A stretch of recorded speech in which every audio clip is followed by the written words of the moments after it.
Greetings, shooters and reloaders. So today I'm going to talk about how to set up your powder measurer for reloading. So what I'm using is a RCBS powder measurer.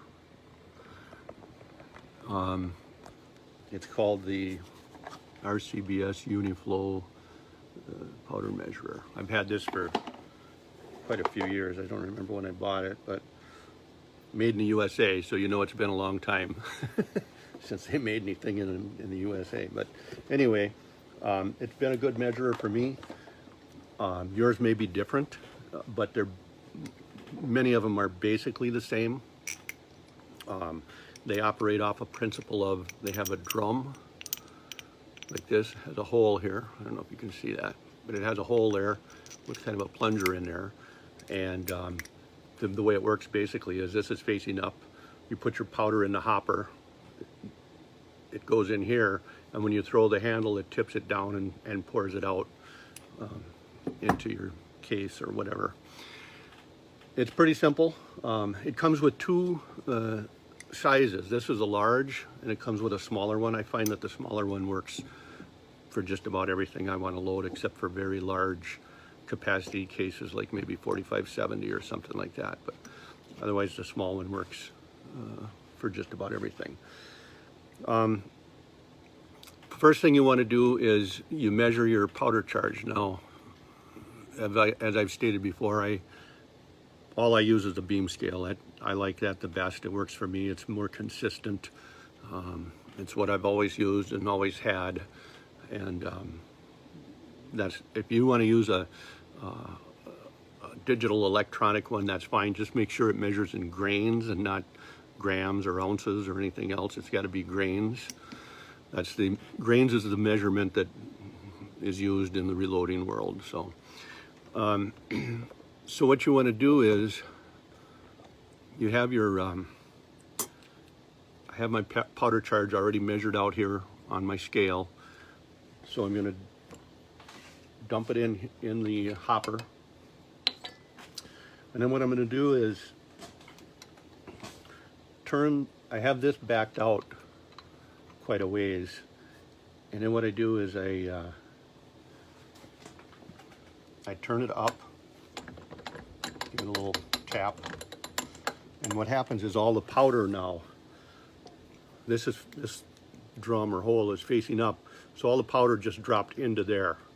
And now what I'm going to do is I'm going to turn it so that it's 90 degrees from where it was. Okay, so now what I can do is I can turn this adjusting knob here until I feel it hit the powder charge that I just put in there. All right, now I can lock this lock ring. All right, and now I'll take this. All right, now I'm going to dump it back in here. I always measure twice. Now I'm going to take powder from the canister and fill the hopper up. Well, I'm not going to fill it, but I'm going to put the amount of powder in there that I think I'm going to use. So now, lift the handle up. Now the powder just dropped into that hole. And now it just dropped down, which should be pretty close to my actual charge weight. So I'm going to check it.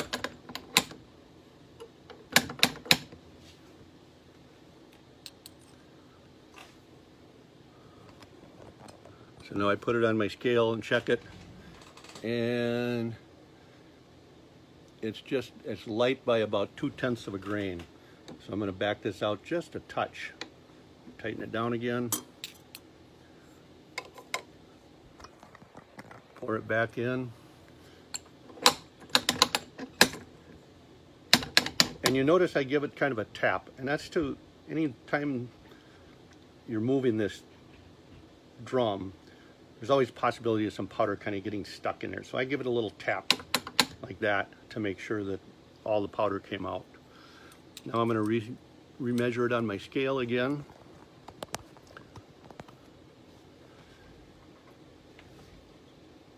And now we're right on the money. So now I'm ready to load. So now I can take my cases, and there's a couple ways you can do them. You can put them in a tray like this if you want to.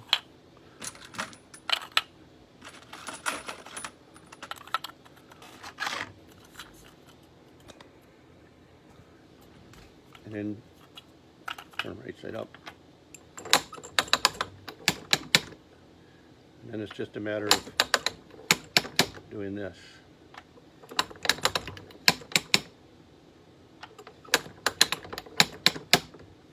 Now you can do that with, you know, you could fill this tray up and do that if you wanted to.